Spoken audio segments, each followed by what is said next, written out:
Flight by Robert Burleigh.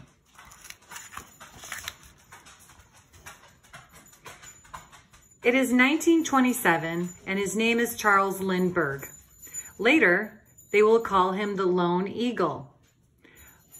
Later, they will call him Lucky Lindy, but not now.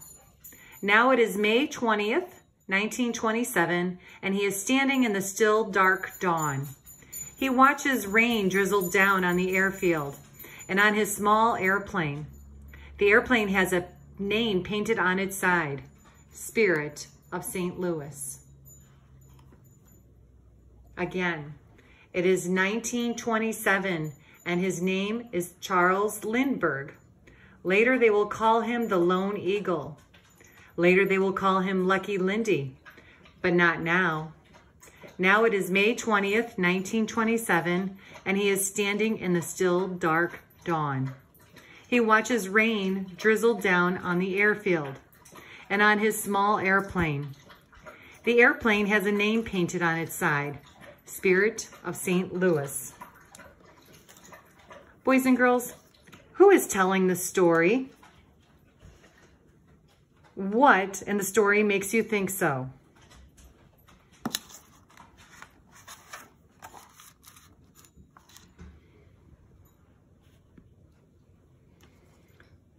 Lindbergh is nearly as tall as the plane itself, and yet he is about to attempt what no one has ever done before, to fly without a stop from New York to Paris, France, over 3,600 miles away, across the Atlantic Ocean, alone.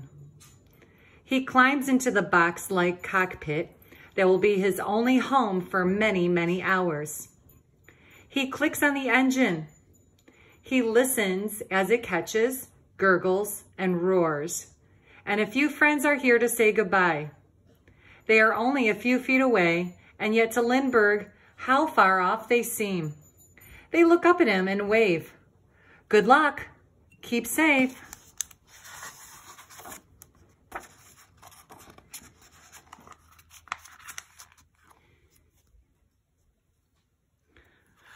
A telephone wire stretches across the far end of the field. To touch this wire will plunge the plane to the ground. There is an extra fuel tank in front of the cockpit. Because of this, Lindbergh cannot see straight ahead. Will the Spirit of St. Louis, with its over 5,000 pounds, rise into the air? To keep the plane lighter, Lindbergh is leaving behind his radio and parachute. Will that be enough? He has been up all night getting ready. A thought runs back and forth through his mind. It is still possible to turn back, to return home. And yet another thought is stronger. I've been waiting my entire life for this flight. Lindbergh lowers his goggles and nods his head. Go. Men on each side push to help the plane roll over the soggy ground. The little plane bumps forward, gaining speed. The wheels leave the ground, then touch back. The plane seems to hop, taking its last bow to earth. On the third try, it stays aloft. It soars above the wire by only 20 feet. The Spirit of St. Louis rises in the air. It is 7:52 in the morning, New York time. Lindbergh points his plane toward the Atlantic and beyond, toward Paris, over 30 hours away. Boys and girls, what did you learn in this part of the story? Turn to your partner.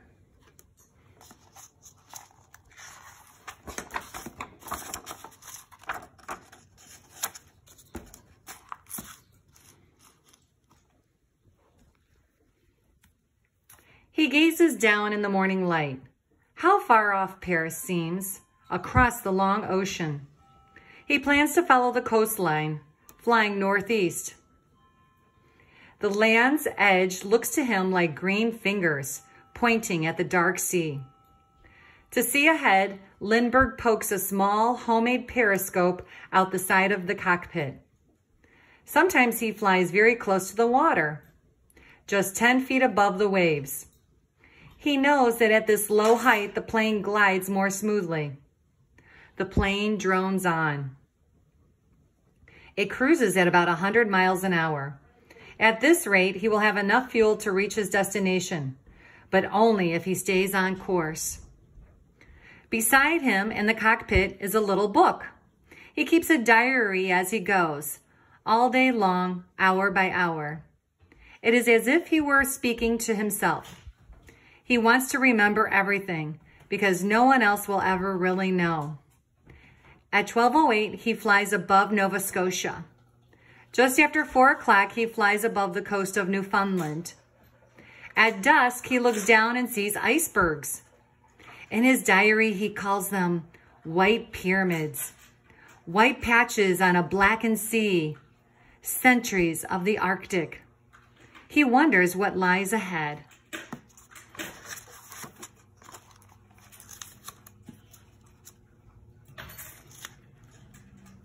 The sun sets far behind the plane. Lindbergh flies over St. John's, Newfoundland, the last point of land in North America. Now he can no longer follow the land's edge for direction. He must chart his course carefully. The slightest movement could send him miles off course and risk the fuel supply.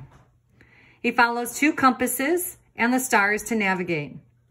As long as the sky is clear, he is safe. But he must stay awake. He writes, "Now I must cross not one, but 2 oceans, one of night and one of water." Time passes slowly. It is almost 9 o'clock at night, Lindbergh's 13th hour in the air. He has completed 1/3 of the flight. Boys and girls, what happened in this part of the story you just heard? Turn to your partner.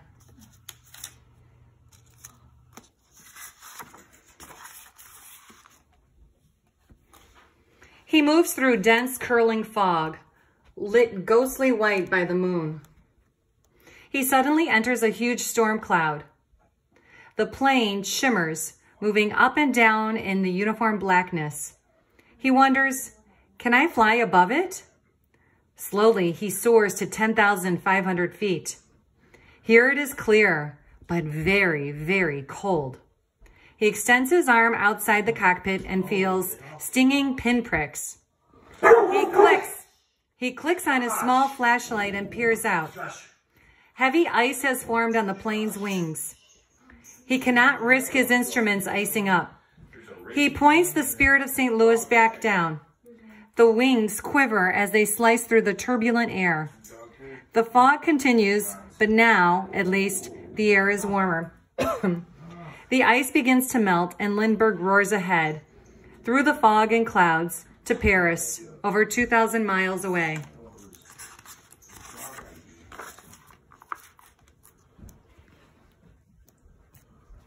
Space and time and deep, deep darkness. It is the other side of midnight, the loneliest hours. Lindbergh has been awake for almost 50 hours straight. He is closer to Europe than America. Now there is no turning back, only moving forward. He dozes for a minute and then jerks awake. One of the plane's wings is dipping crazily. In a sudden rush of fear, he grabs for the throttle. He gropes for the steady center with his heart pounding. As he feels the leveling wings, he lets out breath. He repeats over and over to himself, "I must not sleep. I must not sleep." Here, above the churning ocean, to sleep is to die. There are some of the things he does to stay awake, or these are some of the things he does to stay awake. He leans his face over the open window to feel the cold air. He holds his eyelids up with his fingers to keep them from closing. He remembers growing up on a farm in Minnesota. He remembers being a trick pilot and walking out on a plane's wings. He remembers the people in St. Louis who paid for this plane. Sometimes he takes a sip of water from his canteen. He also has 5 chicken sandwiches with him. That is all the food he has brought, but he eats nothing. It is easier to stay awake on an empty stomach. His body cries for sleep. He loses track of time. The night is endless. He wishes for the sun to rise.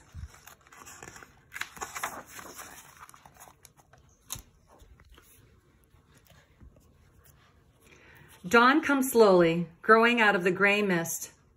Will the fog ever end, he wonders. The clouds change color, from green to gray, from gray to red and gold. Lindbergh has been in the air for 23 hours. He is 2,300 miles from New York and has 1,300 miles to go. He feels completely alone in the world. He feels as if he were flying through all eternity. He tries to stay on course, but because of his constantly curving route, he is not always sure. Here and there, the clouds seem to break apart. He sees, far below him, the ocean. From high up, it is like a great blue shaft with gray walls.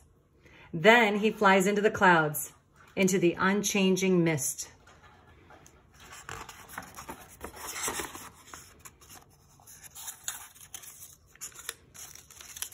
The day comes on, brighter and warmer. Sometimes he imagines he sees land. No, it's only the flickering shapes of the clouds. And water, water, water. Endless water. It's 7:30 in the morning in New York, and Paris is over 1,000 miles away. There's no alternative but death and failure, he writes.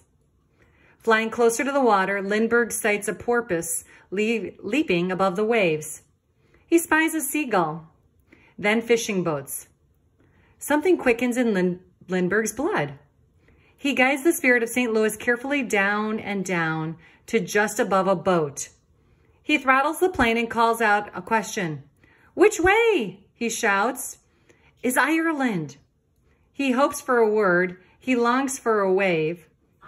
A warmer welcome back to the fellowship of men. It's 10:52 in the morning, New York time. What happened in this part of the story that you just heard? Turn to your partner.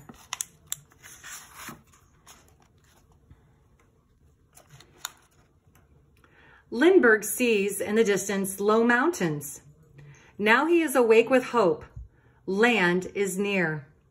He quickly unfolds a map across his knees. He flies over the southern tip of Ireland. He's right on course. Cows graze on green hills. People in horse-drawn carts look up and wave. He could land in Ireland, but decides to go on. He wants to complete his dream.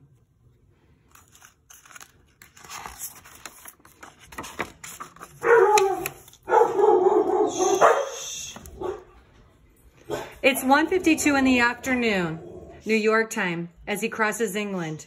It is Lindbergh's 31st hour in the air.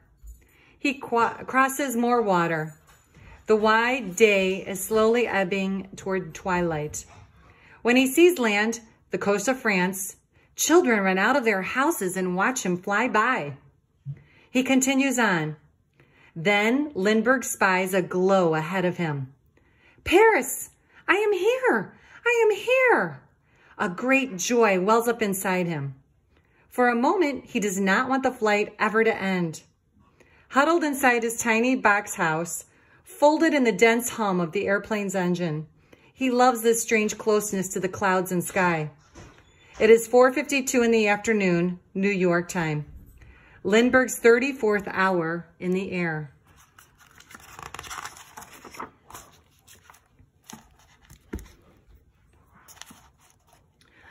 From above, all Lindbergh sees are many, many small lights. But now he must concentrate on just one thing. The sod coming up to meet me. Closer, closer, closer. The plane touches the ground. It bounces, rolls, hugs the solid earth. It is 10:22 Paris time. The flight has taken 33 and a half hours.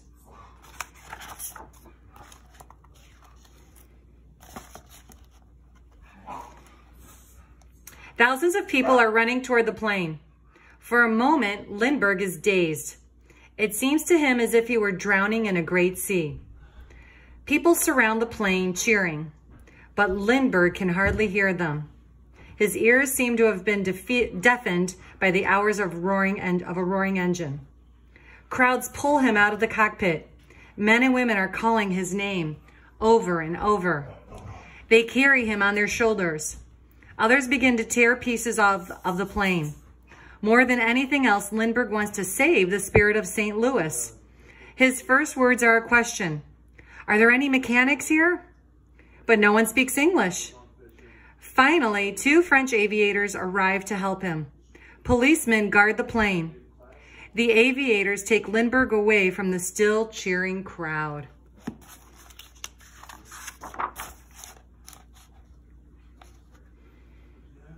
In the airfield's hangar, he tells the story of his flight to the other pilots.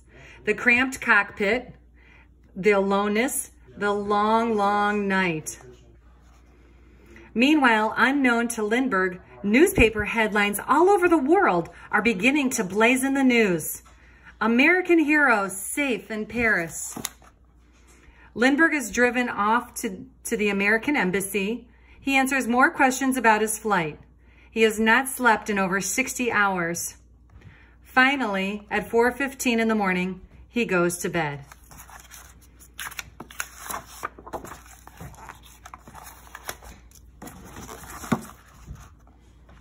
When he wakes, his life will be changed forever. When he wakes, there will be huge parades and medals and speeches. He will be the most famous man in the world. It is the year 1927. It is 1927, and his name is Charles Lindbergh. Boys and girls, what happened in this part of the story you just heard? Turn to your partner.